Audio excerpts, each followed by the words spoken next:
Olá, tá começando o 41º episódio do A Fonte da Gigahertz, patrocinado essa semana pela ExpressVPN. Quem tá falando aqui é o Marcos Mendes e claro que assim como toda semana o Felipe Espósito também tá por aqui, beleza? Beleza, Marcos. E aí, como é que você tá? Tudo certinho, empolgadíssimo pra WWDC, que a gente vai falar daqui a pouquinho. Temos um monte de coisa aqui bacana pra falar sobre ela, inclusive o inevitável tentativa ali de entender o que o convite quer dizer, etc. Que eu sei que muita gente acha que não quer nada, mas para quem quiser procurar alguma coisa. E você também fez a matéria lá no 95Mac, né, querendo saber o que poderia dizer, o pessoal comentando também. A gente já fala sobre isso, mas antes, claro, o momento tradicional aqui do começo do episódio, Ted Lasso. Você estava contando que você está com ele fresquinho na cabeça, que você acabou não, né? Você assistiu agora no domingo à noite. Exato, assisti É o terceiro episódio, né, se eu não me engano? Terceiro episódio, é. Terceiro episódio dessa terceira temporada, assisti agora à noite, então tá bem fresquinho na minha cabeça. E foi um episódio que eu ri bastante, achei bem engraçadinho. E aconteceu muita coisa, na verdade, nesse episódio. Teve a chegada do Zava, de fato, ao time. E ali logo no começo já o pessoal passando nervoso, esperando ele todo estrela, demorou pra chegar, chegou atrasado. E a adaptação dele no time foi também bem divertido de ver. Mas teve vários momentos, assim... Teve alguns momentos mais sérios, teve algumas... por exemplo, ali o momento que a Rebecca vai na vidente, ela sai nervosa. Uhum. E teve alguns outros assuntos bem marcantes também. E até essa temática que já é explorada logo no comecinho do episódio, do jogador que ele tem um namorado, mas que é tudo meio no sigilo, mas a série já dá a entender que vai apontar para esse lado, que é algo que nunca foi abordado nessa série até agora, né? Então, esse episódio já deixou claro que isso vai virar um assunto nos próximos episódios. Sim, sim. O jogador é o Colin. Esse episódio, eu até escrevi aqui na pauta que o episódio inteiro, pra mim, foi sobre quebra de expectativas. O primeiro episódio já começar desse jeito, e é isso. Era um território meio intocado ainda pela série, e lembrando do arco principal dessa temporada, pelo menos, que deve ser sobre saúde mental, isso entra de uma maneira gigantesca na conta, né, para mostrar que cada pessoa tem alguma coisa na vida que precisa de uma certa atenção, algum ponto, etc. O lance da Rebecca com a vidente lá, quebra de expectativa bacana, mas para quem já viu muita série, muito filme de situação parecida, sabe mais ou menos para onde vai apontar o lance do Zava, né? A gente esperava que ia ser o quê, né? Uma comédia pastelão superfície, ia ser, o cara ia chegar, ia ser um escroto com todo mundo, ia ser estrela... E pronto. Não, ele chegou, de um jeito estabanado, engraçado, né? Falando, eu sou uma pedra, me molde pro Ted Lasso, né? Eu sou como é que ele falou? Que eu sou eu sou um vaso vazio, cheio de ouro. Que não faz o menor sentido, né? Mas lá na equipe, então ele tem de um jeito estranho essa coisa um pouquinho mais acolhedora do que a gente achou que seria, mas ao mesmo tempo não apareceu lá na apresentação dele para a imprensa. O que vai ser isso aí? Vai ser que nem todo filme de zumbi que chega, ou série de zumbi, que o pessoal tá fugindo, chega numa cidade que tem ali um cara meio... um líder que é super benevolente, mas no fim das contas é o maior ditador, é um babaca, e aos pouquinhos vai começando a aparecer isso aí. Deu pra ver um pouquinho dessas coisas, né? Na frente do Ted o tempo inteiro lá dando a palestra, sei lá, inicial dele, a conversa inicial dele... O lance, né, faz o gol, tira a camisa, tipo o Cristiano Ronaldo, né, tira a camisa, sai lá, aí você vê que nas costas dele tem uma tatuagem dele de costas comemorando também, é um egocentrismo gigantesco, né, e lá no final, o lance dele falando dos abacates lá, né, de onde vem seus abacates? Não tem, ainda, então dá pra ver que ele foi no cantinho que era do Jamie lá, agora o canto é dele, tem tem uns 4 pedaços ali do vestiário só pra ele. Então teve umas coisinhas aí de quebra de expectativa. Sim. E não só dele, né? A Rebecca na vidente mesmo. Aí, essa eu achei a parte mais clichê de todo o episódio, né? A vidente falando um bando de coisa que não faz o menor sentido. E aí chega lá a caixinha verde, né? Ela claramente vai ter um acidente de carro, vai estar de ponta cabeça numa chuva que vai estar lá toda molhada, e vai chegar o Knight in Shining Armor ao contrário, cara. Shite in Knight in Armor, que deve salvá-la, que provavelmente vai ser o Sam, eles não tem a família. Deve ser algo assim. Ou se essa é pra dar impressão, era uma outra pessoa que vai salvá-la. Enfim, essa acho que é a parte mais clichêzinha, mas você tem umas... outra coisa de quebra de expectativa. O Roy e o Jamie se juntando agora, né? E a Kaylee, que era o triângulo amoroso entre os três, não tá fazendo parte muito dessa história, pelo menos por enquanto. O lance é dos dois que vão ali criar uma aliança para combater essa possível ameaça do Zava, que tá se colocando como alguém inofensivo, mas a gente sabe que não vai ser assim, porque o histórico dele, o cara chega, deixa confusão e um monte de troféu pra trás, né, que foi ali o que eu esqueci de novo o nome do personagem, o Leslie fala. Mas... o Zava, ele chega, né, com o pessoal todo tá super empolgado com a chegada dele, mas o Jamie claramente não tá, porque ele tem esse receio de ser substituído e vai ser bem interessante de ver essa aliança dele com o Roy Kent, que os dois ali nunca se entenderam muito bem, mas agora o Jamie tá tão com vontade, ele fala, né, que ele tá com vontade de ser melhor do que usava, então ele pede pro Roy treinar ele, isso acho que vai ser bem legal de ver, e realmente dá pra perceber que essa temporada tá muito na discussão de saúde mental mesmo, que volta naquilo deles terem ido lá na Casa Branca justamente para falar sobre esse tema, porque é o ponto dessa temporada. Claro que tem ali os momentos de descontração, a série é uma série de comédia, mas ela tá abordando isso de um jeito bem interessante, como a Rebecca mesmo tá lidando com as coisas, como que a Keely tá lidando com o terno, a Keely e o Roy estão lidando com o terno. Tem os ataques de ansiedade do Ted Lasso, aquela hora mesmo que ele liga lá pra família, daí é o namorado da ex-mulher dele que atende, ele já fica nervoso ali por perceber aquela situação. E agora também essa outra história do jogador gay, que é a primeira vez que a gente tem essa temática sendo abordada em Ted Lasso, que provavelmente vai render alguma coisa. Tem até aquela cena no final que o Trent Green tá passando no final e o jogador tá beijando o namorado dele, ele dá aquela olhada, mas não fica meio claro se vai vazar alguma coisa, se vai ser o Trent, se não, mas alguém já viu, né? Então, com certeza, essa história vai explodir em algum momento da temporada, mas, ao mesmo tempo, conhecendo o Ted Lasso, acho que no final isso vai ser abordado de um jeito bem bacana, porque é uma coisa que precisa ser discutida, que já é discutida hoje em dia, que é como a questão de homofobia, por exemplo, dentro do futebol, que é um esporte bastante machista, então isso é muito discutido até hoje, né? Hoje em dia se fala muito sobre, e agora a Ted Lasso tá abordando isso. Eu quero muito ver como que vai ser abordado e ansioso já pro próximo episódio. E você falou da cena final, a cena final é o som de Leonard Cohen, que eu adoro. Everybody Knows, é a música, né? Então, a hora que tocou, eu falei, olha!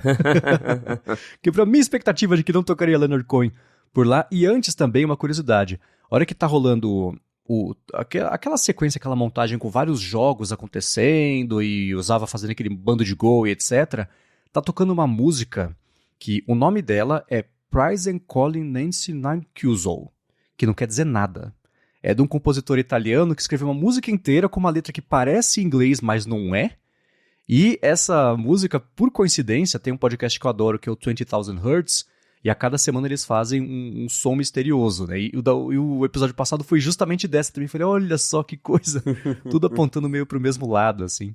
Então vou deixar aqui na descrição para quem quiser saber mais sobre isso. E só para complementar o que eu tinha anotado aqui, só pra gente não deixar de falar.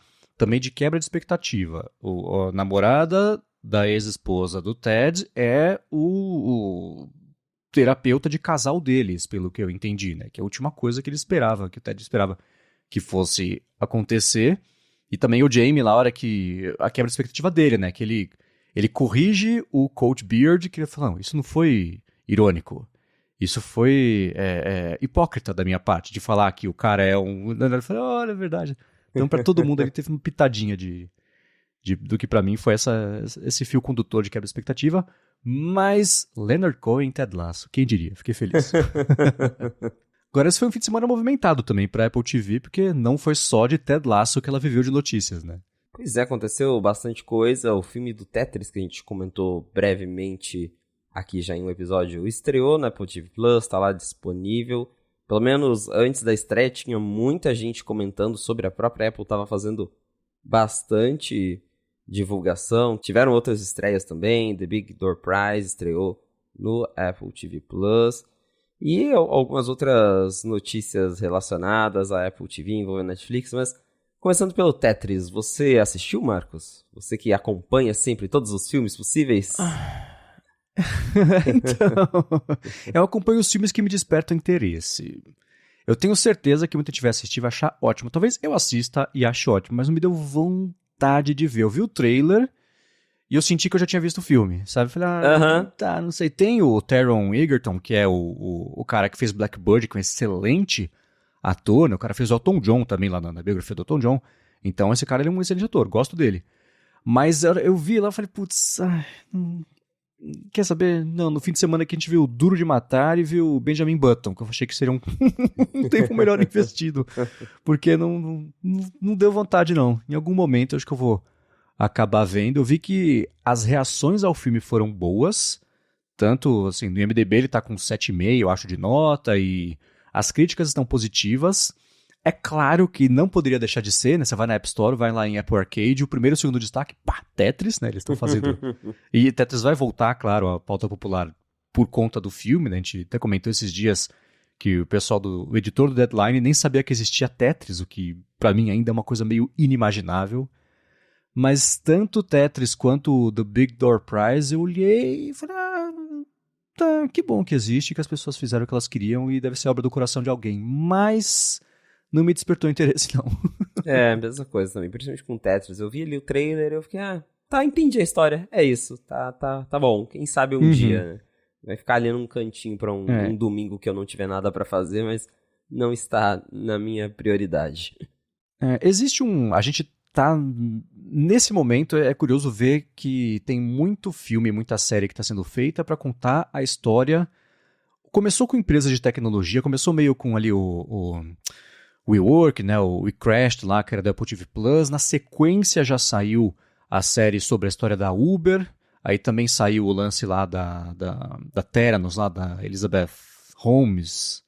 Umas 3 ou 4 séries, né, falando sobre isso, e vai ter filme também, não sei se já foi cancelado ou não, mas, bom, tinha lá também, desde lá de trás, o Halt and Catch Fire, mas agora pintou Tetris, vai ter a história também da BlackBerry, então, essa leva de vamos contar de um jeito criativo uma história que poderia ser chata, mas olha que legal, né, olha que eventos malucos que aconteceram aqui no meio do caminho, que as histórias são bacanas, mas eu tô com um pouco de overdose disso assim, e é tudo bem no estilo. Tem como é que ele chama? O Adam McKay, que é o diretor, ele faz filmes tipo The Big Short, é dele, o Vice é dele também, Não Olhe Pra Cima, lá o Don't Look Up é dele também, que é pegar um tema e destrinchar de um jeito engraçado e meio didático, até para te ensinar sobre um tema meio complicado. Então,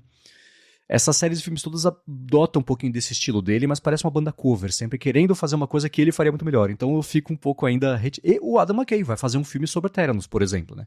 Então tô com um pouco de preguiça de ver, mas não quero começar segunda-feira pessimista aqui. Então quem vai ver, vai que deve ser mó legal, né? Só não chegou o momento ainda da minha vida de eu assistir a esses filmes. Com certeza, tem público pra tudo. E a gente tá falando de Apple TV Plus, mas um assunto relacionado, teve uma notícia da Netflix que envolve a Apple TV, o dispositivo, porque a Apple TV também é uma marca que tem Apple TV App, Apple TV Plus, Apple TV dispositivo, e pra quem assina aquele plano com propaganda na Netflix, agora dá pra usar ele na Apple TV, que ele foi lançado, se eu não me engano, em novembro, dezembro, e até agora não funcionava na Apple TV, porque a Netflix nunca tinha atualizado o aplicativo para colocar os anúncios dentro da Apple TV, então não dava para usar esse plano mais barato, entre aspas. Mas agora, saiu agora nesse último fim de semana, uma atualização para o aplicativo da Netflix do tvOS, que coloca as propagandas ali para quem tem esse plano mais barato. Então, dá para finalmente usar o plano com anúncios da Netflix, que está virando uma tendência de mercado para tentar atrair mais pessoas, para quem não quer pagar o preço dos streamings que está subindo cada vez mais. E até a gente já comentou aqui que tem rumor da própria Apple discutindo lá dentro a possibilidade de um dia criar um plano com propagandas. É uma coisa que eu não gosto, mas que eu entendo o motivo pelo qual isso existe e que para algumas pessoas acaba fazendo sentido, né? O plano perfeito para mim seria uma TV 4K. É só o que eu preciso. Não preciso acessar no telefone, não, né? Mas não existe por motivos óbvios. Então, esse lance esse plano de anúncio deles, ele é meio... É um insulto, eu acho, né? De tudo o que ele cobra e o que ele oferece versus o que proporciona, mas tudo bem. Bacana que vai ter agora, também pra galera poder assinar por lá. Teve, colado nisso, uma notícia que eu achei mais bacana foi a de que vai dar pra, provavelmente ali, jogar na TV os joguinhos lá da Netflix, só que usando o iPhone como controle, que isso eu achei muito mais bacana de experiência, né? Então... Mas eu confesso que eu nunca nem entrei na aba de jogos lá mesmo na Netflix. Eu sei que eles estão investindo e que vai chegar... Que eles estão para lançar, sei lá, 40 jogos esse ano, uma coisa meio grande assim, mas não cheguei nesse momento ainda. Mas a ideia de fazer o jogo, né? Se jogar usar o iPhone e Android, provavelmente, como controle para o joguinho lá na TV, eu achei divertido. Com certeza. A Netflix está investindo bastante em jogos e até porque eles são donos de várias séries super populares no mundo inteiro, então faz sentido eles explorarem essas marcas como, sei lá, Stranger Things, fazer um jogo disso, com certeza chama muita atenção. E agora essa é a nossa notícia de que encontraram, acho que nos códigos do app da Netflix, mostrando que vai ter como usar o celular como um controle pro joguinho na TV. Vai ser bem interessante de ver. E aí fica também toda aquela questão de a Netflix está colocando jogos... E a gente sabe como é que é a App Store, se eventualmente a Apple vai implicar com isso, porque eu lembro que acho que a Netflix falou que a Apple exigiu que eles tenham que lançar cada jogo individualmente na App Store, que não pode ser tudo dentro de um App Store como eles pretendiam colocar dentro do aplicativo da Netflix, provavelmente. Acho que isso não pode nas regras atuais da App Store. Então, isso vai acabar esbarrando em guidelines da Apple e com certeza vai ter um mini embate entre as duas empresas por conta desses joguinhos, mas é bem curioso ver a Netflix fazendo isso e até imagino, sei lá, a Apple poderia fazer isso eventualmente. A Apple tem o Apple Arcade, eles poderiam contratar algum estúdio para fazer jogos, sei lá, imagina um jogo de Ted Lasso na App Store. Acho que é uma coisa que eu não ligo, como você falou, eu nunca entrei nessa aba de jogos da Netflix, é uma coisa que eu não me preocupo, mas eu consigo ver um mercado bem grande de pessoas interessadas em joguinhos relacionados a filmes e séries que eles gostam. Sim, o mercado de jogos é o mais rentável do mundo, ultrapassando com alguns múltiplos o de entretenimento, né? Então, tem muito dinheiro para ser feito aí, olhando dessa parte de negócio, é estratégia perfeita, não é à toa que a Netflix está querendo fazer isso. E o meu entendimento é que na App Store você não pode ter um aplicativo que funcione como uma loja de aplicativos ou de jogos, né? Esse foi o problema que impediu, por exemplo, a Microsoft de lançar lá o Game Pass, quer dizer, todos os streaming de jogos lançarem aplicativos por lá, porque não pode. Então, a gambiarra que eles fizeram é acessar isso por meio do navegador, que é no Safari. Bom, bife livre, né? Acessa o site e você faz o que você quiser. Então, a Netflix acho que teve mesmo que lançar já alguns ou todos, ou ia ter que fazer isso, lançar os jogos separados como apps separados para jogar, porque o aplicativo da Netflix não poderia atuar como uma App Store, basicamente. Mas esse ano tá aí, tem muitas coisas que podem mudar nesse ano sobre isso, por regulamentação de Europa, parte de permitir App Stores paralelas ou instalação de aplicativos por fora da App Store. É claro que acho que entre ontem e hoje, inclusive, a Apple ganhou um excelente argumento em favor dela sobre isso, porque pintou uma polêmica toda do aplicativo chinês chamado Pinduoduo, que é um aplicativo de e-commerce, que mostrou lá que ele só tem para Android, mesmo assim só na China, não tem Play Store na China, ele é instalado necessariamente por fora, um jeito paralelo de instalar, e era um app que estava se aproveitando de falhas do Android para acessar notificações, atividade de outros aplicativos, etc, etc, tudo isso para reforçar o próprio negócio, né? E aí foi um barulhão, né? Centenas de milhões de pessoas expostas em risco. Então isso é tudo que a Apple falou, escuta, tá vendo o que dá se a gente tiver que permitir lojas paralelas? O que é claro que não é.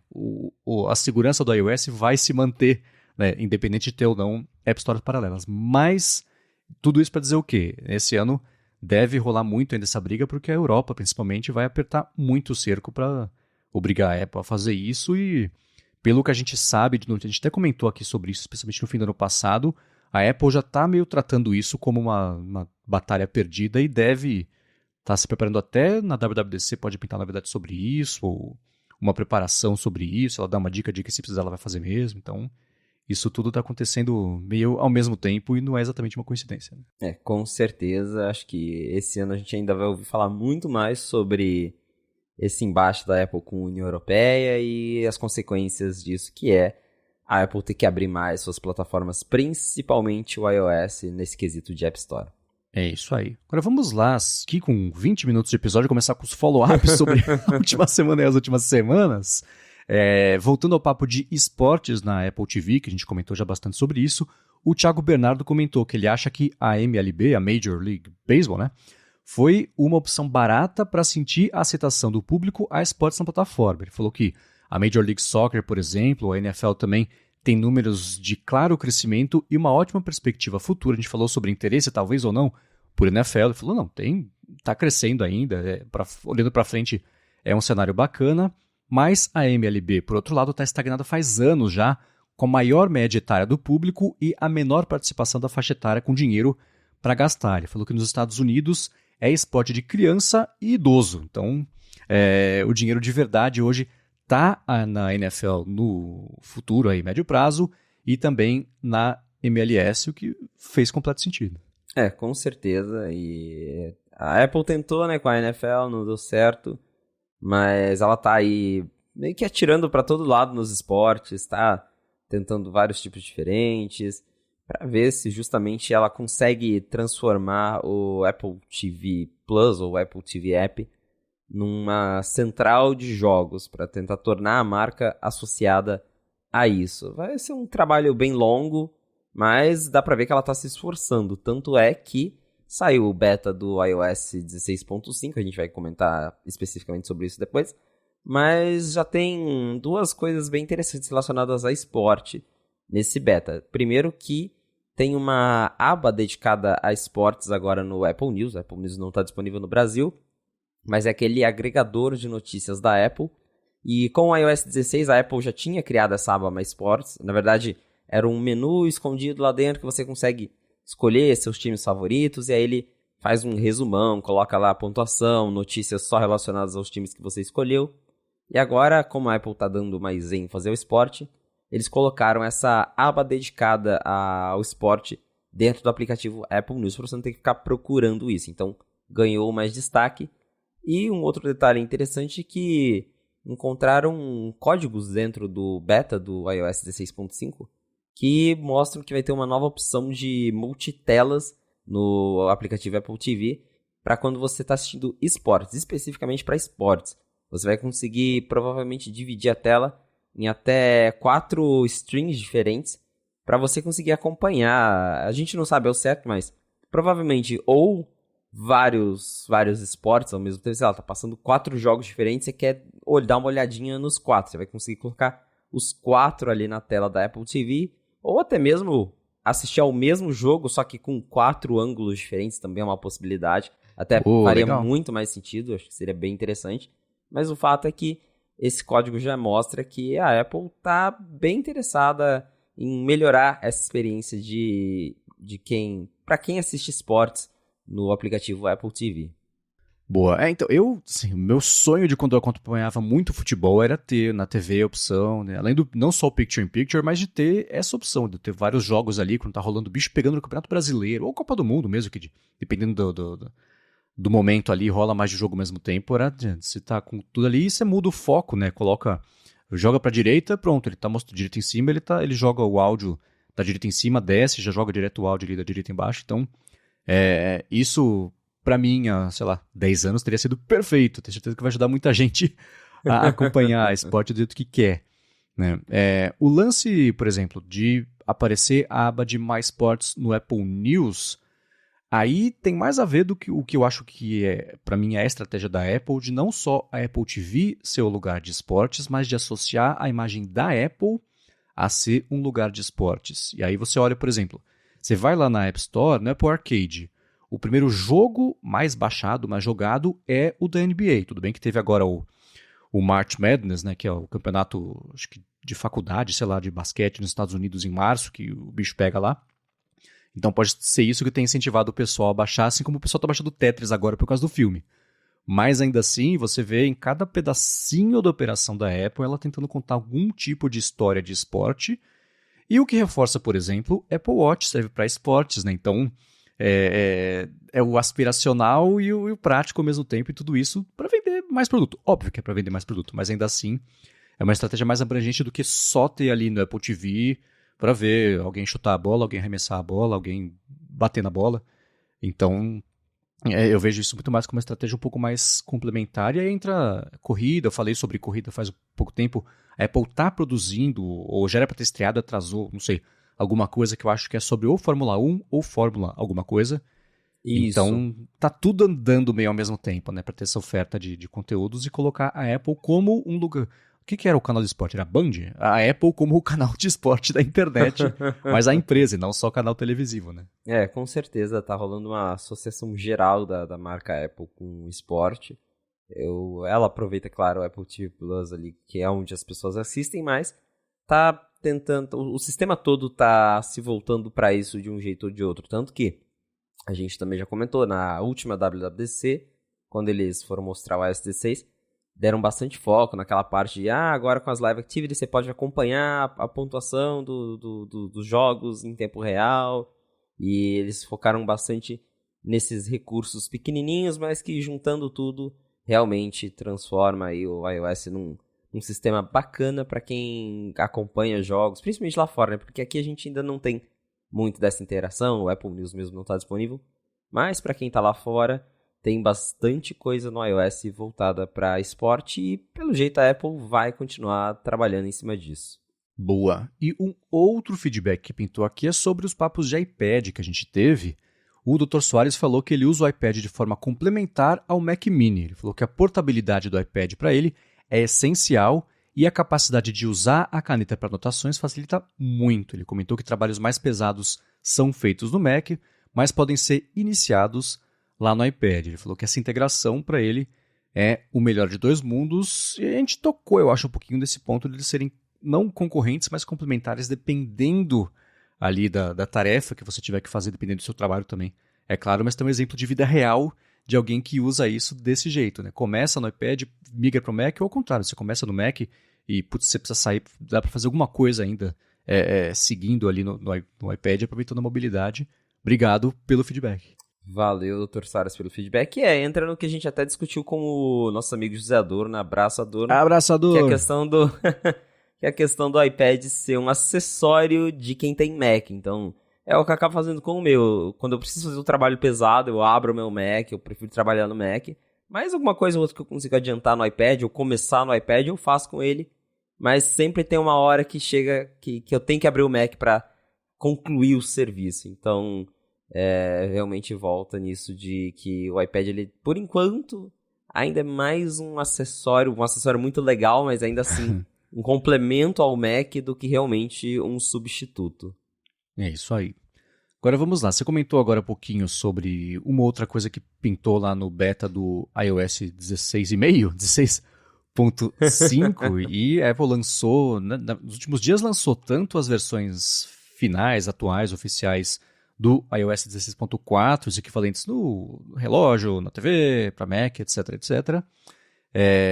Mas nessa semana ela lançou tanto o beta do iOS 16.5 quanto também algumas funcionalidades prometidas aí faz um tempo. Pintou Apple Music Classical também, Apple Pay Later só lá para os Estados Unidos, mas eu confesso que uma coisa que, disso tudo que mais, tirando o Apple Music Classic, que eu falei a fundo no área de transferência, a gente pode dar uma pincelada por aqui também, eu gostei que no beta do 16.5 vai dar para habilitar a gravação da tela por meio de comando de voz, se a Siri entender, né? O que é uma coisa que assim, a gente nunca vai usar, exceto quando precisar, vai ser mó mão na roda, né? Exato, então nesse beta a Siri ganhou um novo comando. Olha só, lembraram que a Siri existe. Sabe que a gente sempre fala aqui? A esperança. A gente sempre fala, esqueceram da Siri. Não, não, agora ela ganhou um novo comando. 2, né? Porque tem o comando de começar a gravação e o de parar a gravação. Então a coisa tá avançando aí aos poucos. Mas sim, para quem instalou o 16.5 beta no iPhone e no iPad, já dá para pedir para assistente começar a gravar a tela, aí ela já começa a gravação. Se você dá o comando para ela parar a gravação, ela para a gravação e salva automaticamente. Isso deve ser bem bacana, especialmente para questão de... Primeiro que às vezes a pessoa, sei lá, alguém não sabe achar o botão de gravar e tenta usar a Siri, agora funciona. É igual quando eles adicionaram os comandos de desligar, ligar o iPhone usando a Siri, que antes não dava, agora você também consegue fazer isso. Mas principalmente para acessibilidade, com certeza para algumas pessoas que têm ali alguma dificuldade motora de usar o celular, para usar isso por comando de voz fica mais fácil, então acaba sendo legal para muita gente. Mas o comando já está funcionando e essa foi a única novidade, infelizmente, da Siri por enquanto. Não teve nada de AI, nada de super avançado, é realmente um novo comando para começar e parar de gravar a tela que eu testei e funciona, mas é essencialmente isso. Fora esse comando da Siri, o 16.5 é uma atualização bem pequena, teve aquilo do esporte que a gente acabou de comentar, e só, pelo menos por enquanto. Pode ser que a Apple esteja aguardando outras novidades, mas acho até um pouco improvável, porque o 16.4 já foi uma atualização bem maior, teve novos emoji, teve melhorias no Crash Detection, que a Apple falou que melhorou a precisão de como o iPhone detecta os acidentes, o iPhone 14 no caso. Colocaram notificações nos web apps. Então, o 16.4 foi uma atualização bem grande. Agora o 16.5 já não foi tão grande, até porque a gente já está na reta da WWDC e o foco lá dentro da Apple com certeza está voltado a terminar os betas do iOS 17 que a gente vai conhecer em junho. Então, uma atualização pequena que ainda não tem data para ser lançada, mas que para quem grava muita tela do celular e para quem usa muita Siri, vai ter aí uma novidadezinha. Uhum. E um ponto curioso é que assim, a gente esquece disso rápido, mas o iOS 14, por exemplo, foi até o 14.8, na verdade 14.8.1, né? O iOS 15 ele parou no 15.7, eu tinha olhado, mas já esqueci. 15.7, então certamente vai ter WWDC, vai ter os betas do próximo iOS, mas ao mesmo tempo vai ter versão, vai ter beta, tudo do iOS atual que ninguém vai dar a menor bola. O interesse por isso cai gigantescamente porque o foco muda completamente, né? Mas ainda vai ter bastante atualização. Uma coisa que eu sempre acho, não vou falar engraçada, mas que é estranho é ver as discussões filosóficas a respeito de parcelamento nos Estados Unidos. É uma coisa que eles não estão acostumados com essa ideia. O Apple Pay Later, eu já tinha visto discussões a respeito disso antes, elas voltaram à tona nessa semana, sobre como as empresas oferecendo parcelamento são malvadas porque as pessoas não deveriam parcelar o que elas não conseguem comprar. Elas têm que guardar dinheiro e comprar, e abrir a possibilidade de parcelamento é a receita para o desastre e o fim da classe média nos Estados Unidos. Eu já tinha visto isso, o pessoal comentar no Planet Money.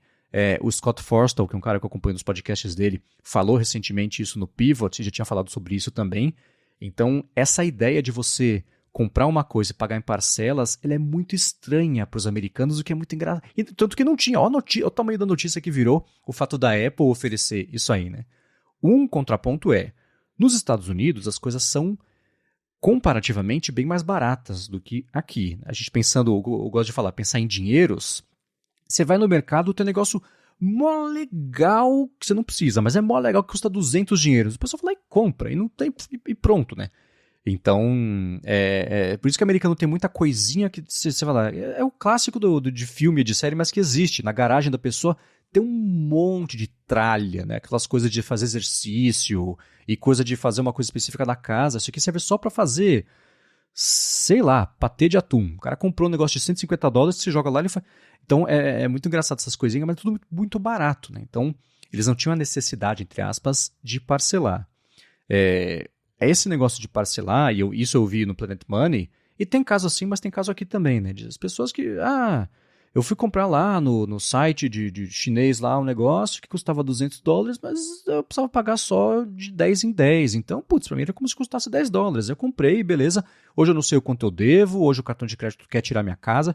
Isso existe, claro que existe. Mas não é esse caos todo, né? E a Apple lançando por enquanto só nos Estados Unidos, num esquema um pouco diferente, né? Porque não são parcelas mensais, mas são a cada, acho que 2 semanas, não é?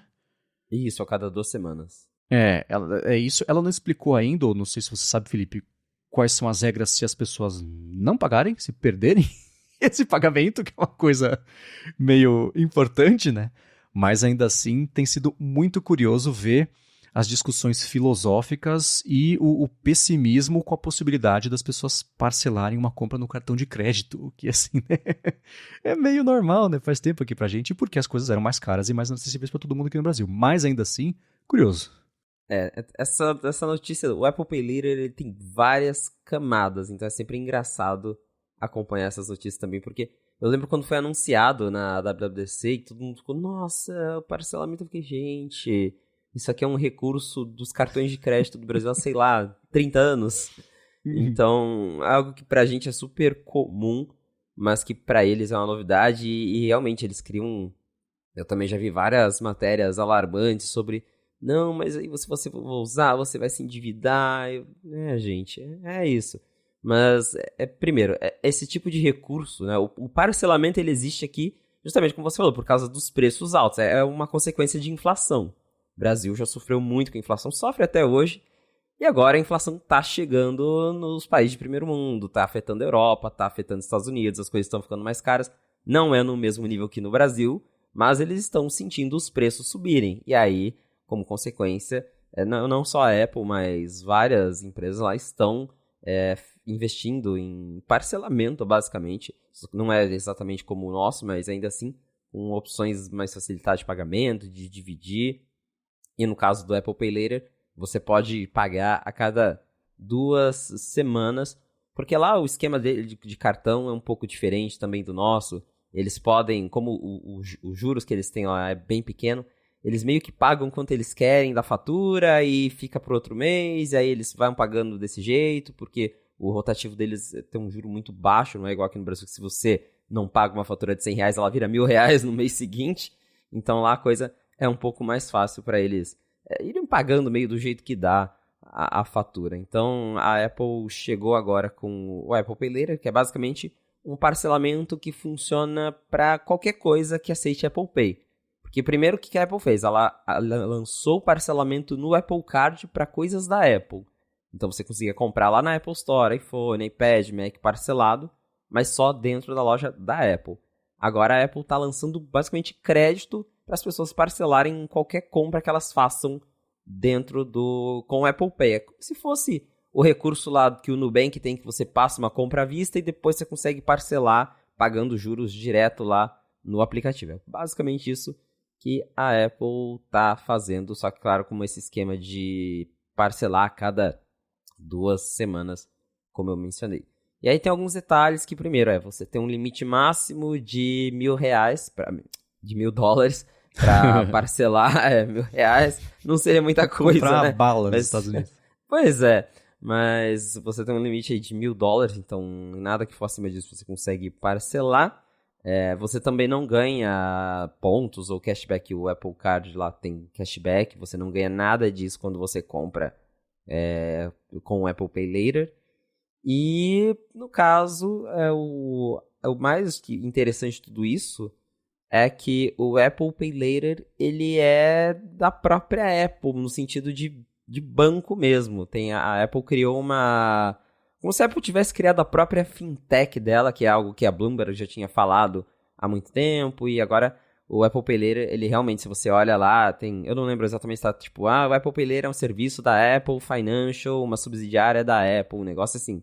Então a Apple meio que abriu o banco digital dela para poder oferecer crédito para as pessoas, porque até então o Apple Card mesmo é da Goldman Sachs, tem sempre alguém por trás ali das operações de pagamento da Apple, e o Apple Pay Later é realmente, acho que o primeiro serviço que é 100% ali concentrado dentro da Apple, que é ela oferecendo crédito para outras pessoas, até por isso que o valor aí é relativamente baixo, de $1.000, porque ela deve estar fazendo um experimento, mas no futuro isso já mostra pra gente que a Apple quer entrar mais a fundo nessa parte de pagamentos, e até talvez faça sentido para ela ser o próprio banco, justamente porque o Apple Card hoje ele só está disponível nos Estados Unidos, e talvez com a Apple sendo um banco ela consiga expandir isso para outros lugares com mais facilidade, usando as operações dela sem depender tanto de terceiros como ela depende até agora. Então, eu acho que a parte mais interessante de tudo isso é realmente ver que a Apple, de certa forma, está virando um banco. Eu até brinco que,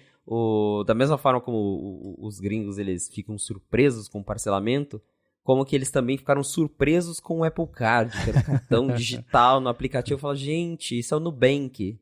A Apple criou o Nubank dos Estados Unidos, basicamente. Uhum. E eles agora, né, estão descobrindo tudo isso lá com a Apple trazendo essas facilidades. Mas é bem curioso ver esse lado que a Apple está seguindo de entrar no mercado de banco, basicamente. Eu lembro quando eu abri uma conta do Nubank, foi bem no comecinho, no hipster do Nubank, como é que eu posso fazer? Me contaram cedo, eu fiz a conta lá. E aí, eu não sei se é até hoje, na parte de trás do cartão, não tem mais, mas na época tinha lá um selinho da App Store, um selinho da Play Store, e assim que eu peguei o cartão, eu tinha uma viagem marcada para os Estados Unidos com meu irmão, e aí a gente foi numa loja da Apple, eu comprei, acho que eram umas lentes da Holoclip, eu comprei para mim.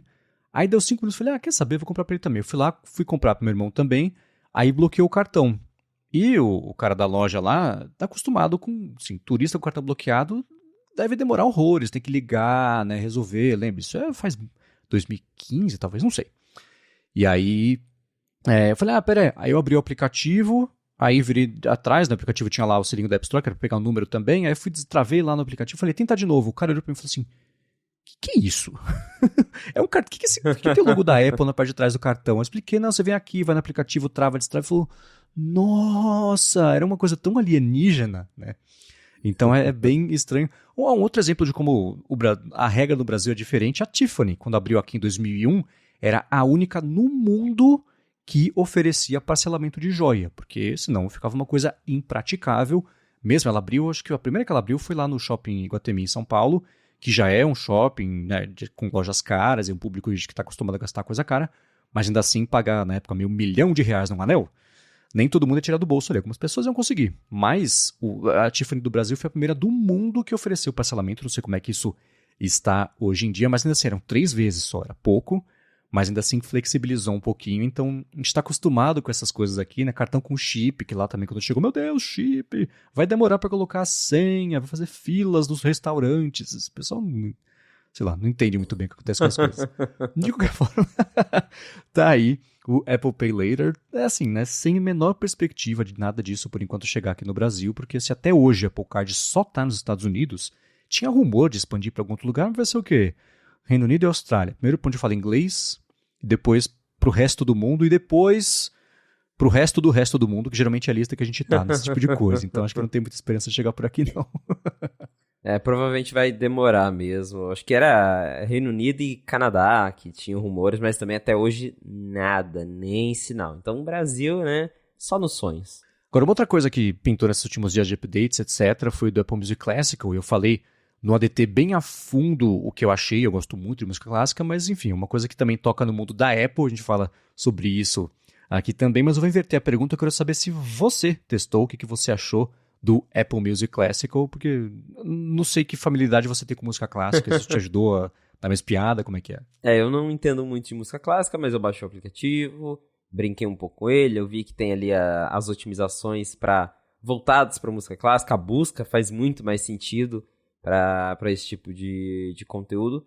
Mas o que mais me intrigou é o fato da Apple ter feito um aplicativo só para iPhone.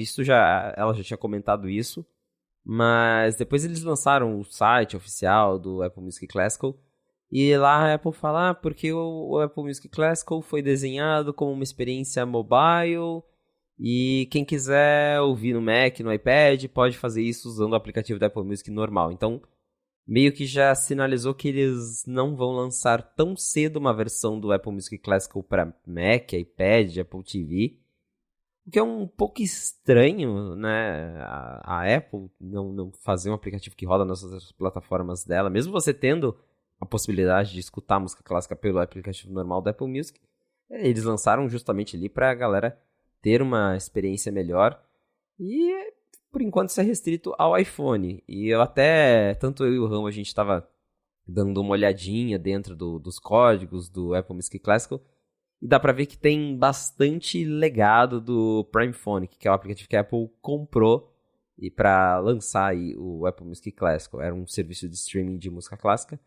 Então, sei lá, se de repente, nesse primeiro momento eles só pegaram o que tinha do Prime Phonic e colocaram a interface da Apple e lançaram, e aí para adaptar isso para outras plataformas ia ficar meio complicado e deixaram para um outro momento, ou se realmente não tem demanda no momento para ter um aplicativo ter o Apple Music Classical, de portar isso para as outras plataformas, mas é sempre intrigante quando a gente tem um caso da própria Apple deixando de lado outros aparelhos dela, principalmente o iPad, que é uma versão maior do iOS. Nem o iPad ganhou uma versão do Apple Music Classical, mas eu achei bem legal as propagandas que a Apple já fez para divulgar o Apple Music Classical. E é claro que é um serviço, acho que até o Mark Gurman estava falando disso, é um serviço que parece ser mais um hobby da Apple do que realmente algo que ela está fazendo para ganhar dinheiro. Claro que ela com certeza vai atrair pessoas, mas o custo que ela teve para comprar a Prime Phonic, para desenvolver o aplicativo, não é uma coisa que vai se pagar tão imediatamente assim, até porque o Apple Music Classical está incluso na assinatura normal da Apple Music, não tem nenhum custo extra. Então parece ser mais um projeto da Apple para mostrar, olha que legal o que o Apple Music faz, do que algo realmente para vender agressivamente. Mas é bem legal que tenha isso, com certeza, né? O Marcos mesmo é uma pessoa que vai ter muito proveito de ter um aplicativo como o Apple Music Classical. Sem dúvida, estou bem satisfeito com ele. Eu acho que dá para fazer um paralelo interessante. Eu estou formando ao vivo a teoria aqui, né? Pode dar tudo errado, mas eu acho que dá para fazer um paralelo interessante entre a Apple da era do iPod com música e a Apple de hoje em dia com esportes, as iniciativas para colar a imagem dela com esse outro assunto. Você tinha, lançamento... A Apple e música sempre tiveram uma relação meio próxima, porque o Steve Jobs era um cara que gostava muito de Beatles, muito de Bob Dylan, né? E ele até namorou a Joan Baez, que foi namorada do Bob Dylan, o Steve Jobs, no tempo. Então, o lance dele era muito isso. Ele trazia isso para os eventos, sempre tinha, né? Vamos fazer uma demonstração de alguma coisa. Botava lá Blowing in the Wind para tocar, para mostrar, sei lá, multitasking de áudio no iPhone. Essas coisinhas aqui sempre fizeram parte da história da Apple, mas por causa dele, né? Saiu o iPod em 2001, deixou a Apple mais próxima ainda do mercado de música do que já era com o iTunes, e ela própria lançou o negócio da loja de música, você comprar cada música por $1, e isso mexeu bastante com toda a indústria, né? Pro bem ou pro mal, pro azar da indústria, mas ainda assim ajudou e atrapalhou ao mesmo tempo, né? Mas aí os comerciais da Apple passaram cada vez mais contar com músicas...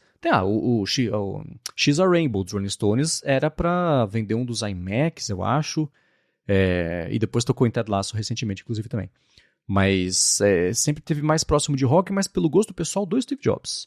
Aí os comerciais começaram a mostrar cada vez mais umas músicas, uns rocks mais pop, uma coisa assim. E aí, né, não tinha mais Jobs.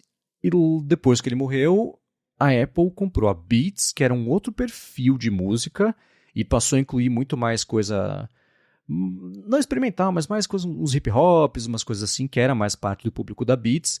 E ela tinha o Apple Music Festival lá, que ela fazia lá em Londres, lá no Roundhouse lá em Londres, fazia uma vez por ano, uma semaninha de música, etc.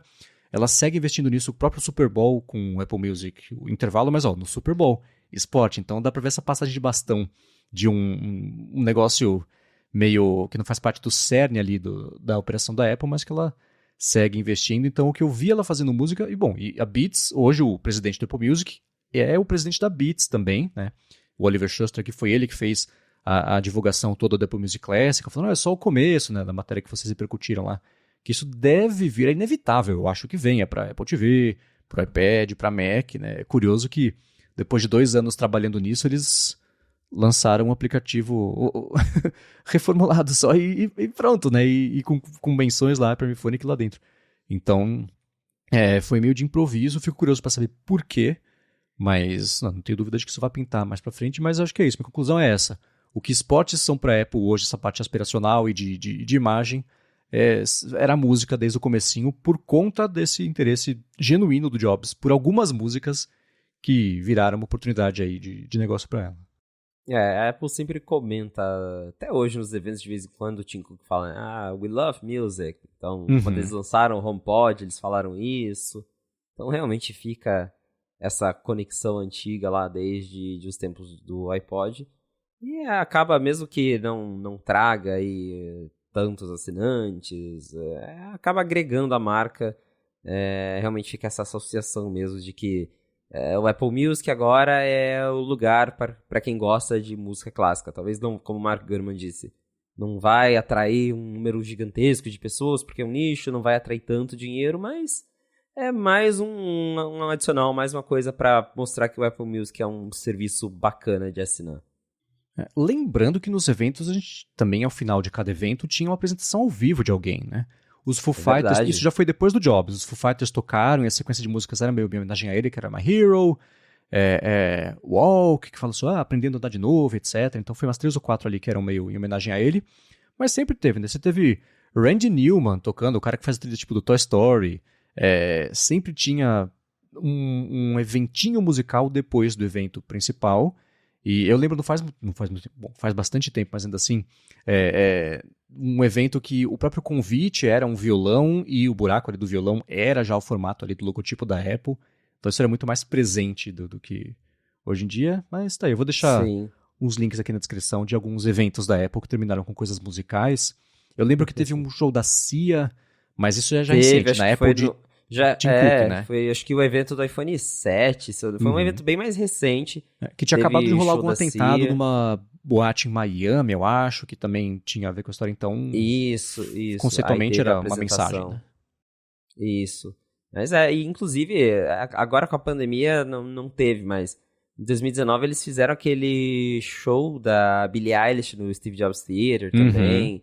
Então Sim. a Apple sempre promoveu muitas coisas de música. Sim, ao fim das WWDCs, ó que segmento bom de um assunto para outro aqui, também tem o Beer Bash, ou tinha o Beer Bash, e tinha shows também, acho que o Weezer tocou em algum ano, então sempre fez parte. Mas vamos lá, vamos puxar já o assunto de WWDC, mas antes disso eu vou tirar um minuto do episódio para agradecer a ExpressVPN, que está mais uma vez patrocinando a fonte com um desconto para você que está procurando uma VPN ou que está se interessando agora por isso porque você quer navegar de um jeito mais seguro, mais privado e também com mais possibilidades aí web afora. Com a ExpressVPN, você primeiro protege a sua conexão mesmo em Wi-Fi públicos, especialmente, na verdade, em Wi-Fi públicos, especialmente os de graça, em que o fato de você estar usando o Wi-Fi para quem está oferecendo o serviço, para eles coletarem os dados do que você está acessando para depois vender isso para terceiros, com a ExpressVPN isso não acontece porque os seus dados passam a ser criptografados. E quem está oferecendo a conexão vê o site que você está acessando, os aplicativos, por quanto tempo, o que está consumindo de streaming, etc. E falando em streaming, tem a segunda vantagem que é a seguinte. Se você se conectar, por exemplo, usando a VPN da ExpressVPN pelos Estados Unidos, você acessa um HBO Max aí da vida, que é como eu faço, com o catálogo de lá. São coisas diferentes do que tem no catálogo daqui. Então você consegue ver mais coisas. Pode ser que não tenha legenda em português. Pode, porque para eles, tanto faz, né? Para os americanos, eles estão vendo no idioma original. Mas ainda assim, você pode ver, por exemplo, eu vejo aqui em casa The West Wing com a ExpressVPN na HBO Max americana com a legenda em inglês e fica tudo beleza. Isso não só no HBO Max, Amazon Prime também, Netflix também. Às vezes acontece de você ter que se conectar com mais de uma tentativa de servidor. Conectei para Los Angeles. Não, tá bom. Nova York. Não, Washington. Aí vai. Em algum momento vai. E isso tudo, o que é legal, é sem perder velocidade na conexão, que eles investem muito em estrutura para oferecer uma conexão estável, além também de ser uma conexão segura. Então, para conhecer mais a respeito da ExpressVPN e ver como é que faz para instalar no seu telefone, no seu tablet, no computador, no roteador direto da sua casa, se você quiser, na sua TV também, dependendo do modelo, faz o seguinte, vai em expressvpn.com/afonte, que por meio desse link você tem primeiro 30 dias de graça para experimentar a ExpressVPN sem nem pensar em colocar a mão no bolso, e aí sim, para assinar o plano anual, são mais 3 meses de graça só porque você acessou por meio do link expressvpn.com/afonte. Mais uma vez, expressvpn.com/afonte. Muito obrigado, ExpressVPN, pelo patrocínio aqui do podcast e pelo apoio a toda a Gigahertz. Valeu, ExpressVPN! Vamos lá, depois de muita expectativa, a Apple confirmou a WWDC. Eu esperava que ia ser mais para o finalzinho de junho. Não. Seguiu a tradição de 5 a 9 de junho, nos moldes mais ou menos, ou bem nos moldes aí, do ano passado. Então, para quem estava torcendo por uma WWDC pré-pandemia, não, né? Isso a gente estava na dúvida e acho que esse estilo de evento, pelo jeito, agora é oficial, veio para ficar. Me parece cada vez mais improvável que a Apple vai voltar para aquele estilo de keynote 100% ao vivo, em que os executivos subiam no palco, as demonstrações eram ao vivo. Acho que agora acabou, porque, claro, a gente ainda tem problema com o coronavírus, mas já não é mais o problema que era antes, que naquele momento fazia sentido, as keynotes eram 100% online. Aí eles tentaram voltar, mas só com um público bem limitado, e agora parece que esse formato veio para ficar.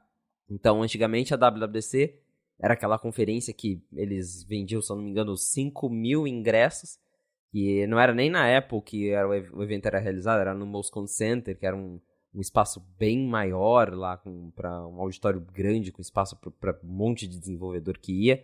O ingresso era vendido porque você tinha uma semana inteira de conferências.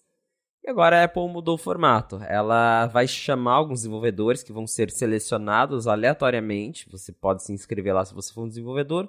E aí, se você for convidado, você pode ir até o Apple Park para assistir a keynote, que vai ser gravada, vai ser um telão que vai passar o vídeo e vai todo mundo assistir junto lá. Claro que daí você vai estar lá, vai poder ver os executivos, vai ter, provavelmente igual ano passado, teve um hands-on depois com o MacBook Air novo, que eles anunciaram na WWDC para a galera ver, mas não é mais aquela conferência grande que ia um monte de gente. Os eventos agora são todos online, as sessões vão ser todas online e só vai ter esse evento de abertura que, embora vai ter público lá, vai ser gravado no mesmo estilo dos outros eventos. A gente não sabe, né, o conteúdo, porque a Apple nunca diz o que ela vai anunciar, ela só fala, a gente vai apresentar as novas versões do iOS, macOS, watchOS, iPadOS e tvOS. Então, não tem ela não fala nada de headset, por exemplo, claro, e a gente fica nessa expectativa de ver novos produtos nesse evento. E voltando já nessa questão de como que a Apple está mudando as keynotes, acho que o Gurman também mencionou na coluna dele, que saiu agora no domingo, falando que a keynote ela vai ser gravada, não vai ser ao vivo, o pessoal vai assistir mesmo no telão, e que a Apple está fazendo isso justamente para evitar erros, como que aconteceu lá em 2017, que ela foi apresentar o iPhone X, e aí o Craig foi desbloquear ali, deu um probleminha, o Face ID não reconheceu, e aí ele teve que colocar o código, e foi a primeira demonstração do Face ID, e o pessoal já, mas e aí, não funciona? Tem que pôr senha? Que negócio que é esse? Então a gente sabe como que a Apple preza pela perfeição do marketing, e ter essas keynotes gravadas, com as demonstrações todas bonitinhas, por esse lado fica muito melhor para eles, né? É a chance de mostrar que tá tudo funcionando bonitinho, mesmo quando não está. E aí, considerando que talvez a gente conheça o headset neste evento, que o headset é um produto que até agora acho que ainda estão trabalhando para finalizar ele, ter as demonstrações gravadas, tudo ensaiado, tudo editado, pode ser melhor para a Apple do que mostrar um produto ali ao vivo que vai dar alguma falha, que talvez trave, sei lá. Mas, pra mim, o fato dessa WWDC ser nos mesmos moldes da anterior, em 2023, mostra que quem não teve a chance de participar de um evento da Apple do jeito antigo, acho que nunca mais vai, porque esse estilo de evento gravado veio pra ficar. Olhando para a evolução da WWDC, faz completo sentido. Primeiro que assim, as pessoas que participaram, mesmo lá do evento no ano passado, o feedback esmagador foi de que foi muito melhor nesses moldes do que no molde anterior, especialmente para sessões online, ao invés de serem sessões físicas lá, da galera poder falar com o pessoal de engenharia da Apple para tirar dúvidas sobre a API nova e etc. Essas conversas sempre são muito proveitosas, mas era limitado só a quem estava por lá, que era 0,5% de 0,5% do universo de pessoas que desenvolvem aplicativos, então super bacana isso aí. A WWDC, né, ela passou a ficar sexy, ela passou a ficar sob muita demanda depois da chegada da App Store, porque ela existe há dezenas de anos e ninguém dava a menor bola para a WWDC. Ela acontecia, era um evento super pequenininho, que nem esgotava ingresso, né? Então era uma coisa completamente diferente. Então você ter um evento presencial nos moldes de quando ninguém ligava para isso, só que hoje o mundo inteiro quer ir, era completamente insustentável, né? Então o lance da loteria, de você se inscrever lá para poder participar e, putz, não escala para escala, que é hoje em dia a WWDC. Então acho que esse jeito novo faz sentido porque abre muito mais a possibilidade de mais pessoas participarem e tirarem proveito dela. Agora, a parte específica do evento. Eu falei WWDC como evento de semana inteira, não só do Keynote. O Keynote, eu sinto falta dos Keynotes ao vivo porque eles, não sei, parecia mais espontâneo do que a coisa ultra produzida, ultra polida que tem hoje em dia. Específico para o headset, eu acho que tem que ter um equilíbrio muito grande entre olha que bacana que a gente quer que isso seja versus olha que bacana que ele é hoje em dia, que ele é o que vai chegar nas mãos de todo mundo. Porque senão você corre o risco de apresentar o que foi... Lembra do conceito do primeiro Google Glass? Que era um cara andando pelas ruas de Nova York e aí aparecia como ele tinha que pegar. Aí ele gravava ele lá sentado em cima de um prédio com pôr do sol, tocando acho que o ukulele, uma coisa assim, não sei. Era, assim, o mundo adorou aquilo ali. Era lindo. Versus o que era o Google Glass. Sim, ele foi sofrendo uma morte lentíssima até ser cancelado de verdade agora nas últimas semanas aí pra parte empresarial e etc.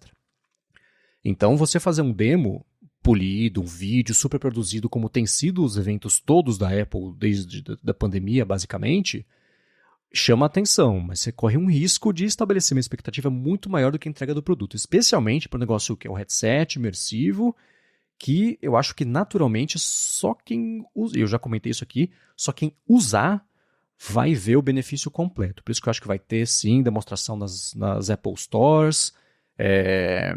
Teve um papo essa semana sobre copresença, que é um termo que talvez a Apple utilize ou não, então já imaginei você colocando o headset e fazendo um FaceTime com alguém numa Apple Store de Dubai, para ver que legal você interagir com a pessoa, cada um lá com o seu Memoji na cabeça, enfim. As possibilidades são meio infinitas aí, só que tá tudo claro, no mundo das ideias, não vi ainda como é que é o headset e nem o que ele pode fazer, né? Então, essa demonstração ela vai caminhar muito cuidadosamente na linha tênue entre você criar uma expectativa bacana da possibilidade do produto e criar uma expectativa irreal do que ele vai oferecer, porque você pode fazer um vídeo por 6 meses para fazer uma demonstração de 5 minutos. Né? Então eu estou curioso para saber como é que ela vai medir isso aí e empolgar as pessoas na medida certa para o que o produto vai entregar e também o que ele vai custar e o que ele vai oferecer nessa primeira versão, não só uma visão de futuro para a Apple aí, para as futuras gerações do headset, do óculos, da lente de contato, que acho que o Ming Chico falou que lá para 2030 é o plano da Apple de fazer uma coisa assim. Estou empolgado para essa WWDC, sinto saudade daquela época, mas acho que é mais da época do que da WWDC presencial ali, mesmo que eu nunca fui, né? Tenho uma vontade de ir, mas nunca tive a oportunidade. De qualquer forma, ela mandou aí o convite. E aí já teve, claro, o pessoal que faz lá todos os estudos a respeito do que será que ele pode significar, etc. A primeira coisa que eu fiz quando vi o convite foi pegar a arte só aquelas cores distorcidas, joguei no Photoshop, eu desdistorci e confirmei que não faz nenhum formato de nada. Então, não era isso. Mas você fez lá no Native Mac uma matéria explorando historicamente o que significavam os convites versus a entrega do que significa. E aí, para esse ano, o que a gente pode já esperar sobre o convite? O que pode ser tudo ou o que pode ser nada? É sempre essa dúvida, né? Acho que tá mais pra nada, mas antes da gente falar do convite, só um comentário que, voltando aqui na questão dos eventos presenciais, o que eu sinto falta é de ver a reação do público que tá lá, porque eu adorava isso. Como o público ficava surpreso, batia palma, ou às vezes quando o público não gostava. Eu não sei se você lembra da última WWDC presencial, que foi a 2019, que teve o Mac Pro. Quando eles falaram que o stand do Pro Display custava $1.000 e era vendido separado, o pessoal fez um E aí ficou até um constrangimento ali, acho que era o John Turner que tava apresentando na hora, ele até deu uma travada assim, vai, pula esse slide, pula. E é engraçado que nesse evento, acho que foi o pessoal do Accidental Tech Podcast que contou, o preço mesmo por extenso, ele aparece na tela por 6 frames, já trocam também. É muito rápido, ele fala pá, e rola uma reação muito negativa na hora. Então eu sinto falta de ver como o público tá reagindo ali na hora ao anúncio, mas... E aí é o que a gente especula para o evento, né? A gente tá falando de headset, mas será que vai ter? Será que não vai ter? Será que a arte do evento nos conta com alguma mensagem subliminar? E eu explorei isso ali justamente no 95 Mac, pegando alguns convites antigos, porque antigamente as artes dos eventos da Apple elas tinham um significado, mesmo que às vezes algo discreto, mas tinham. Eu peguei o evento de setembro de 2013, em que o convite era um monte de bolinha colorida, tinha amarela, verde, e tinha uns círculos só com a parte só com uns anéis, na verdade, né? Prateados ali. E depois a gente descobriu que era uma referência aos iPhones daquele ano, que veio o iPhone 5C, que tinha ali nas cores que estavam no convite, e o iPhone 5S, que foi o primeiro com o Touch ID, que tinha o botão Home ali justamente com o arco prateadinho. Então foi uma referência discreta, mas uma referência direta aos novos iPhones, que, claro, você só entende depois que vê o produto, mas que daí faz sentido. O convite do iPhone 7 também é bem legal, porque ele tem o logo da Apple todo desfocado, né, com aquele efeito bokeh de câmera, quando você tira o foco de luzes, que foi uma referência ao modo retrato do iPhone 7 Plus, que foi o primeiro que desfocava o fundo das fotos. E um que eu também me marcou bastante é o do iPhone 5, eu não coloquei isso no post, mas pra quem não lembra, não foi nem no convite, mas quando eles estavam decorando, não lembro se era o Moscone, acho que foi no Yerba Buena Center, que era um lugar que a Apple fazia os eventos antigamente, e aí eles colocavam sempre uma decoração especial na frente, e na época era uma arte bem estranha, assim, umas coisas esticadas, e alguém pegou aquela imagem e desesticou ela no Photoshop e viu que eram os ícones do iOS. Aí o pessoal falou, aí, tá vendo, é o iPhone que vai ganhar a tela maior. E realmente, aquele ano, o iPhone ganhou, né? Foi das 3.5 para 4 polegadas. Então sempre tinha alguma coisinha ali pra apontar pra onde a direção do evento, né? Pra onde que o evento tava indo. Mas ultimamente, os convites eles não estão significando mais tanta coisa assim. Se a gente pegar aí todos os eventos virtuais da Apple desde de pandemia, WWDC 2020, as últimas 3 WWDCs, os convites foram Mimojis. E aí o pessoal falava, Mimoji é VR, é óculos, o Mimoji tá usando... Não, era só o Mimoji, não significava nada. Aí eventos de iPhone, o máximo que era o logo da Apple com um fundo colorido, que era o wallpaper do iPhone novo. Isso aconteceu no iPhone 12, acho que o 13 também, o logo colorido da Apple era o wallpaper oficial do iPhone 13. E no máximo, assim, uma referência ou outra no nome, né? Eu lembro que aquele evento do iPhone 12, o High Speed, né? Era uma referência ao 5G. Mas, em geral, assim, os convites pararam de significar muita coisa. E a gente chega no convite, na arte da WWDC 2023, que tem ali um arco com várias cores e um fundo preto. E aí até pessoal do Halite, com o aplicativo de câmera, já começou a falar, porque esses arcos parecem lentes que são usadas em óculos de realidade virtual, e eles até colocaram ali uma representação dessas lentes. Mas assim, na verdade, talvez seja um jeito de referência a isso, talvez, mas olhando, é só o arco-íris do Apple Park, representado de um jeito diferente. Aquela estrutura de arco-íris que tem no Apple Park, que sempre aparece nos eventos, é basicamente isso. E aí tem uma outra página também que mostra o Apple Park usando essas mesmas cores, um fundo preto. Então, pode ser que talvez esse fundo preto, esse jeito das cores, seja um jeito da Apple mostrar, olha, é o Apple Park, mas o Apple Park imersivo, sei lá. Mas acho que essa parte de, é a lente do óculos, isso eu já achei meio viajado. Então, nesse momento, acho que não tem muito que esse convite da WWDC 2023 mostre pra gente, além de estruturas do Apple Park com fundo preto.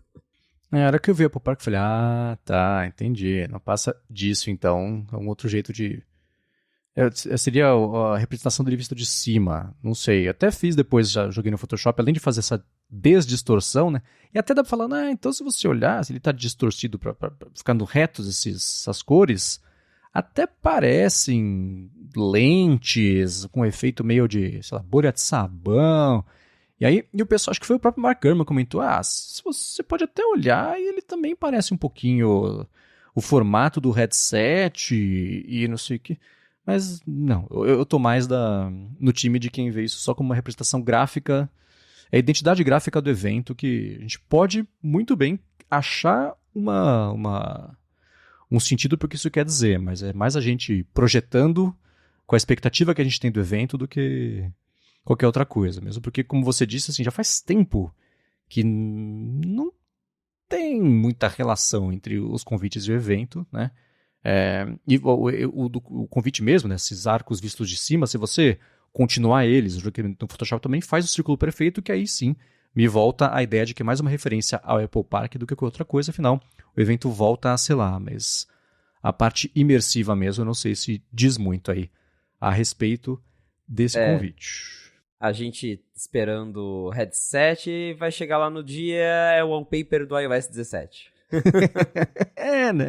Já teve muito do convite também ser do wallpaper, especialmente, ou do iOS 17, ou enfim, de iPhones novos, mas geralmente é sobre o convite do iPhone. Só que, passada essa parte de especulação do evento, vamos, quer dizer, para uma outra parte de especulação, que a Apple não anunciou nada ainda, né?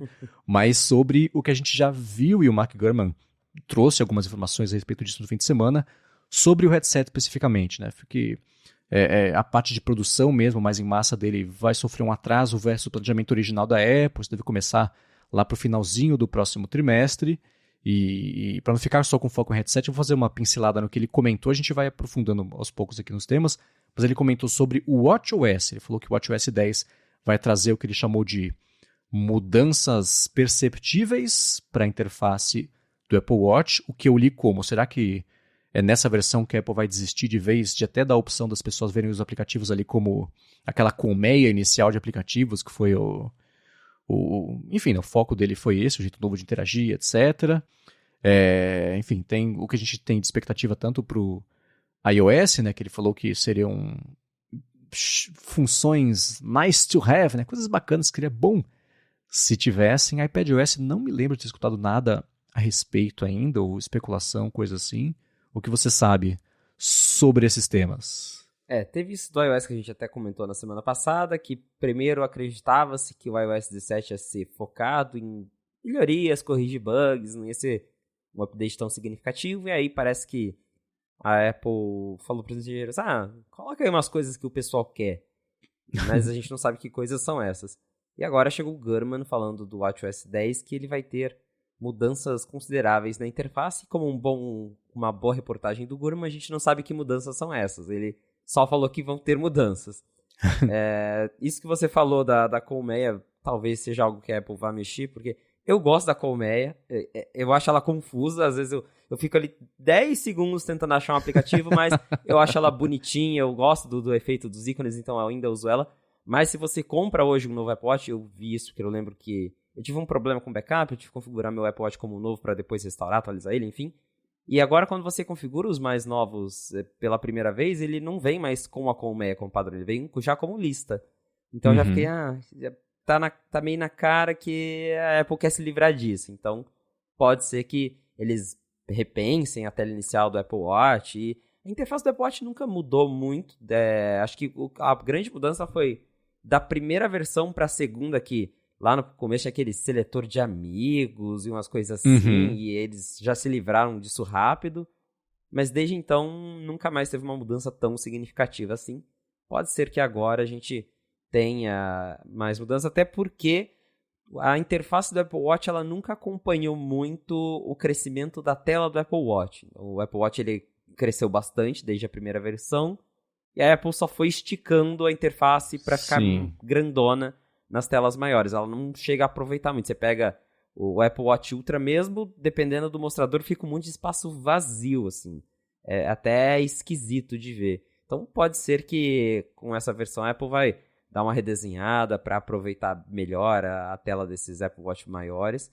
Mas também o Gurman, o relato dele é bem vago sobre o que exatamente vai mudar.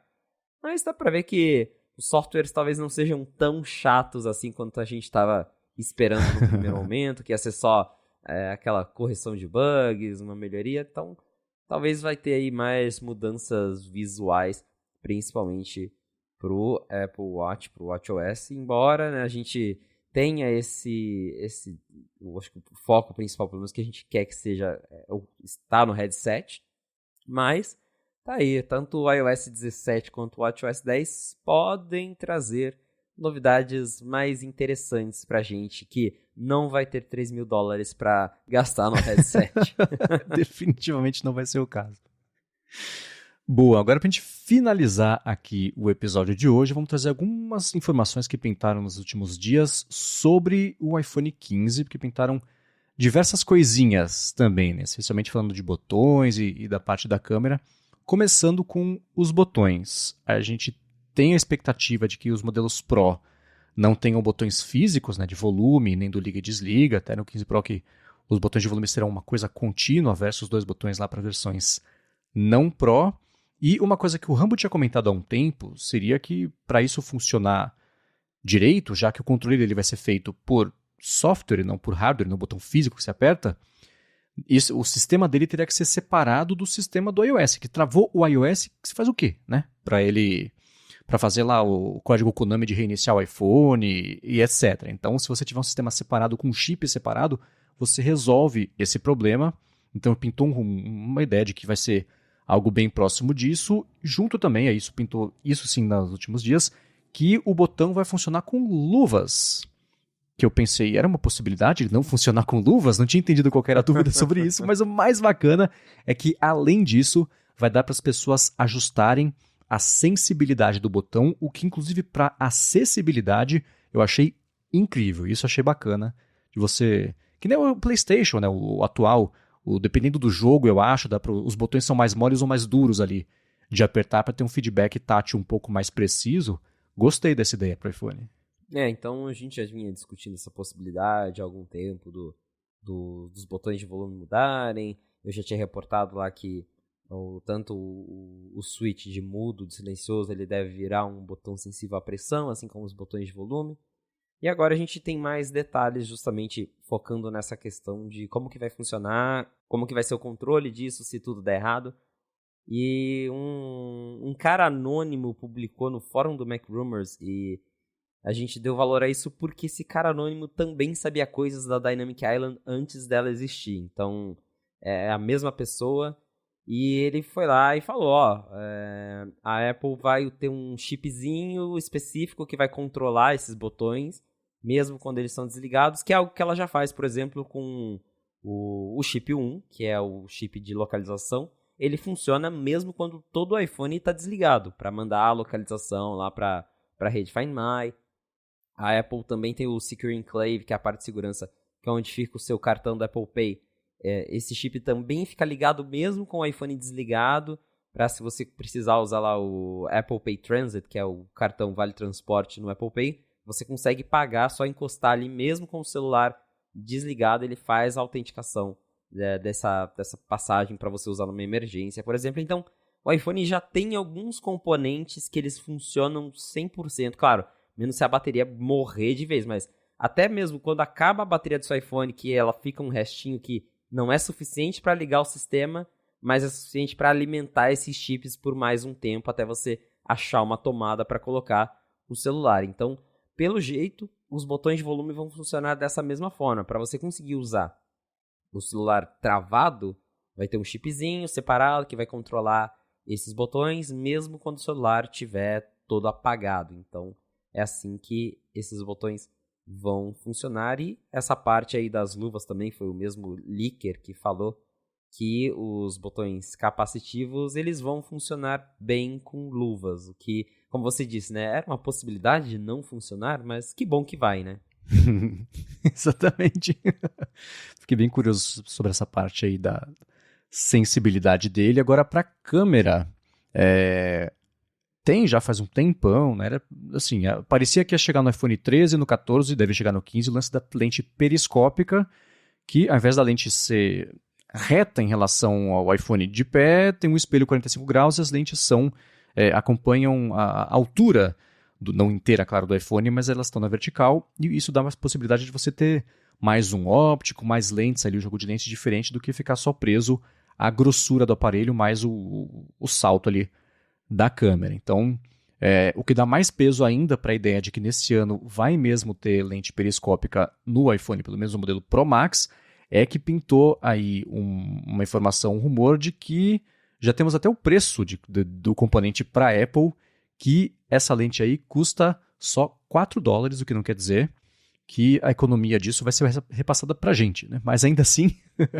essa lente toda aí do fornecedor Largan vai custar $4 só. Isso faz parte daquele, todo ano pinta, né? Assim, o iPhone novo custa $200 para a Apple fazer, e com isso dá para ir medindo ali o lucro que ela tem com cada iPhone, e depois ela também fala no resultado financeiro, a empresa inteira geralmente é 40 e pouco por cento, 46 eu acho, por cento de lucro na operação inteira da Apple, mas ainda assim é sempre curioso quando pinta uma informaçãozinha específica de um componente. Uma coisa para um iPhone custar $4 é até bastante, geralmente são frações de centavos, né?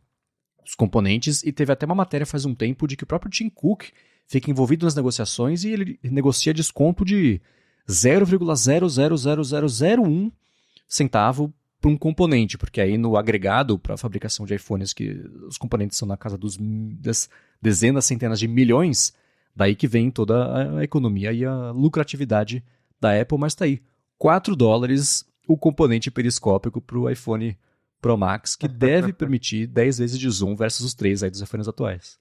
O iPhone finalmente vai ter a lente periscópio, que é aquela que já tem no Galaxy Ultra da Samsung, que você tem ali um zoom bem mais amplo, que no caso da Samsung mesmo é 10 vezes, a gente não sabe se no iPhone vai ser 10, mas provavelmente vai ser algo parecido, porque hoje a gente tem a lente tele que ela só dá um zoom de 3 vezes, e outros smartphones já estão colocando essa câmera periscópio para conseguir um zoom melhor. Então a Apple vai abrir a carteira, vai gastar $4 por iPhone e a gente vai ter zoom melhor. Positivo para todo mundo. Mas eu tô bem ansioso para ter essa lente, porque eu gosto muito de brincar com ela no Galaxy S22 Ultra.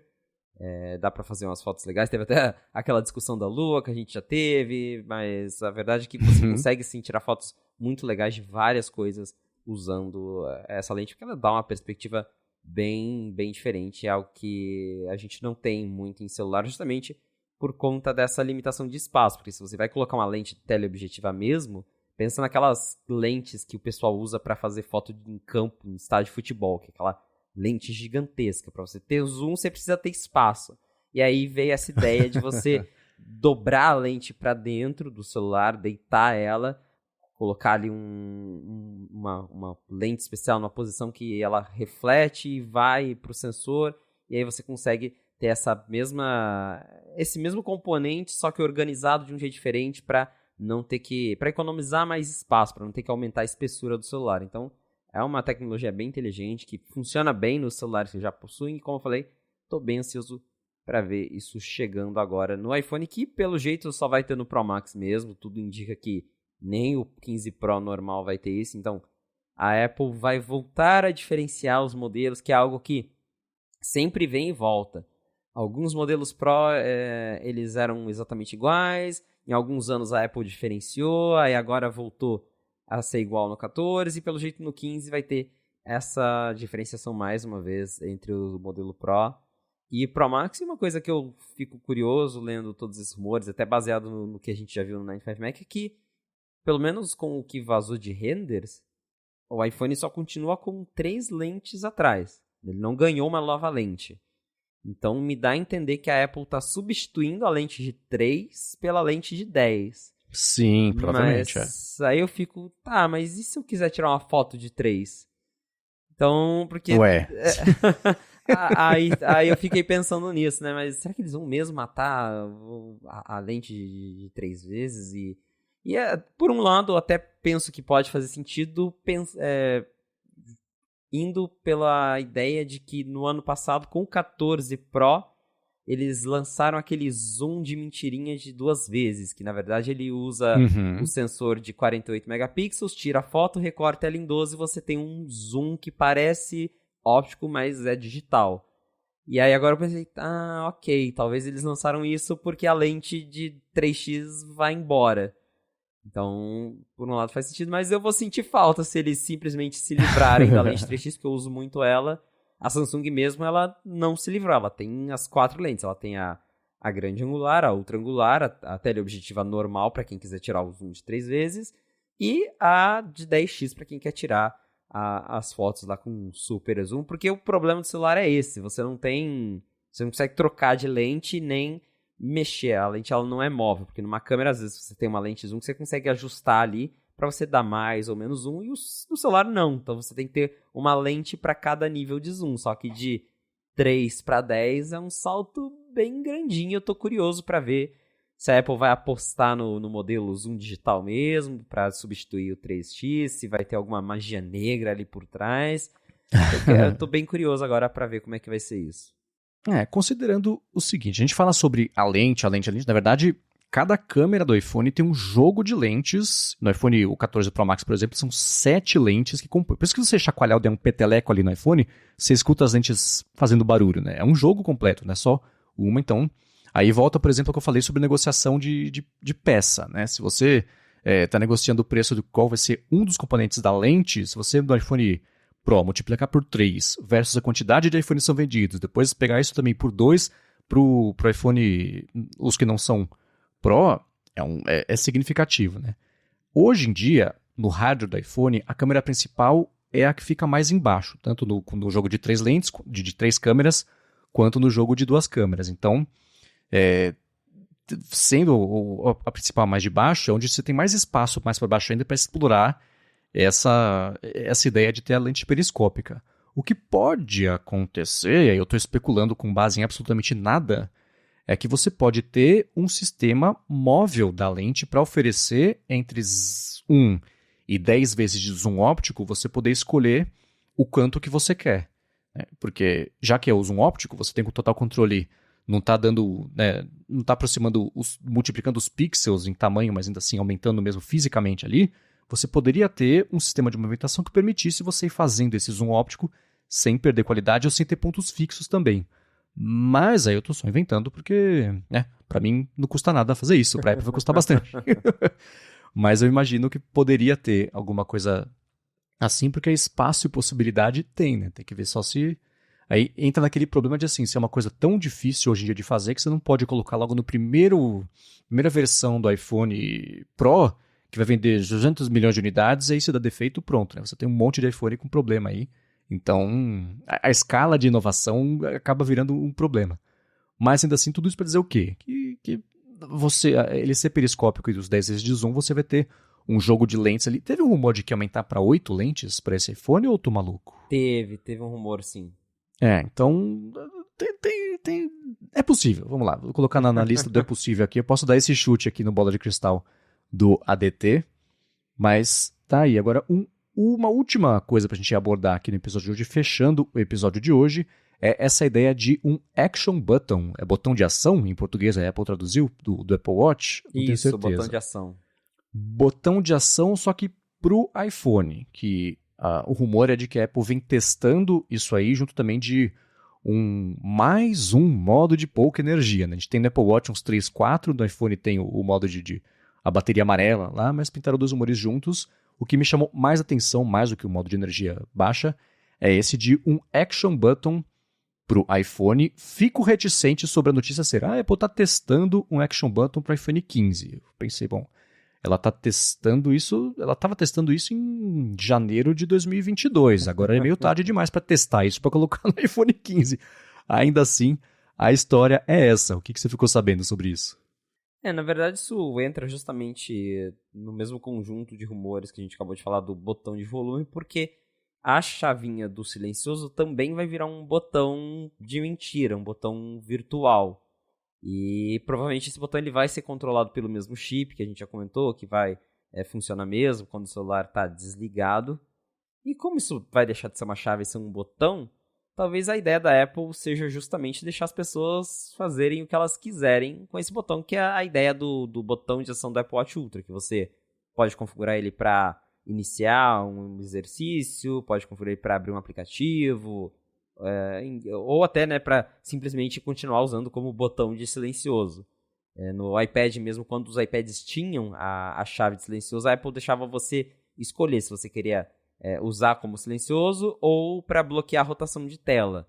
E hoje o iPad não tem mais essa chave, mas talvez a ideia seja essa, transformar isso num botão que vai ser o botão do que você quiser. Um botão para abrir a câmera, um botão para rodar um shortcut, eu acho que isso seria bem legal para muita gente, ou para simplesmente continuar funcionando como um botão de silencioso. E aí volta nessa questão do novo super modo de pouca energia, porque o que eles disseram é justamente que como a Apple está fazendo esses botões que vão ser controlados mesmo quando o celular está desligado, eles vão investir nesse chip que vai controlar partes do celular quando ele está desligado, que deve prolongar um pouco aí a bateria e a duração o funcionamento desses recursos invisíveis aí quando o celular está desligado por mais tempo, porque como eu mencionei, hoje você tem isso, mas são com chips separados. Tem o chip 1, que é um chip específico, aí tem o Secure Enclave, que é outro chip,